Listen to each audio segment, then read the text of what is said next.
Who was the first person that you were able to confide in about what had happened to you? The first person I semi-confided in was 1998. Wow. It was 30 years later, because I was, again, very naively under the impression that I was a victim, but I was the only one. I didn't know of anything else happening. And of course, when I left the boys' club, within a few months of that, I ran away from home. I was away for over a year. I spent some time in Canada. I travelled across the south of Canada from Montreal to Vancouver by Greyhound bus mostly, some hitchhiking. And then I travelled into America, went down to as far as Santa Monica. And that's where I was discovered and sent back to the UK to my parents. But through that, and then through my later teen life, my early 20s, my 30s, I married, had two children, and had no interest in Celtic, had no interest in soccer. That had gone. I didn't want to get involved. And it was only when I went to visit my mother. Now, at this point, I hadn't seen my mother for 8 years, because this scenario with running away from home and causing problems and getting involved with police and, very with the skin of my teeth, avoiding a jail sentence when I was 16. My contact with family broke down completely, and I very, very seldom, even a telephone call to parents, to siblings. I was on my own, and I felt that's what was best for me, and that continued for 30 years. And I received a telephone call to say that my mother had been diagnosed with cancer, and she was dying. And at that time, I was living in Manchester. I didn't want to live in Scotland. I was living in Manchester, and I hadn't seen or spoken to my mother in probably 6 or 7 years. So I got her telephone number, and I called her, and very emotional phone call, obviously.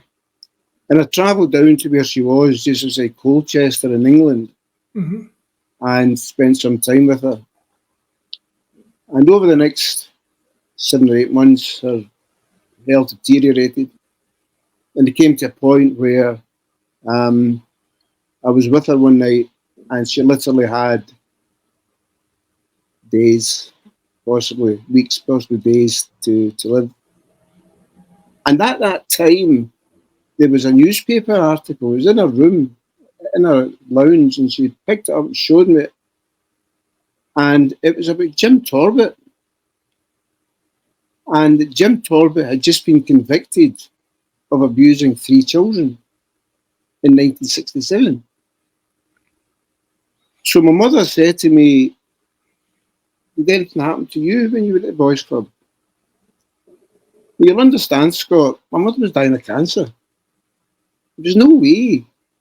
After I had kept this quiet for 30 years, not just to protect myself, it was also to protect my mother, my father, my siblings, my extended family. I didn't want any of them to have any form of guilt or shame as to what I went through and what happened to me. So here was my mother on her deathbed asking me to divulge information to her, and I couldn't do it.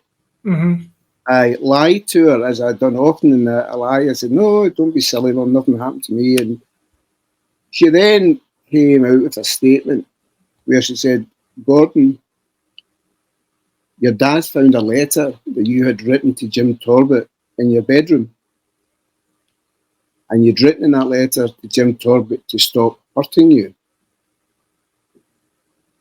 And I was floored with that, because there was no way out. And all I could say to my mother was, "Look, Mum, there was some things happened, I don't want to talk about it. You don't have to worry about it. Just worry about getting yourself comfortable and let's not go any further. And that was the first time it had been brought up. And the reason it was in the newspaper down in the south of England was because one of the victims in that case where Jim Talbot was the first time he was convicted was a football player called Alan Brazil. And Alan Brazil was a very famous footballer. Great Scotty, we played for Scotland many times. And Ipswich. Now, at that time, the Ipswich papers reported on it because it was Alan Brazil. And that's why my mother had seen it, because Colchester's just, in fact, a lot of my mum's family came from Ipswich. And that was the only reason she had seen the paper, was because she had contacts with Ipswich and she was living down there. So that came a shock to me. And when she told me that she knew, I managed to deflect that. And literally 3 or 4 days later, my mother passed away.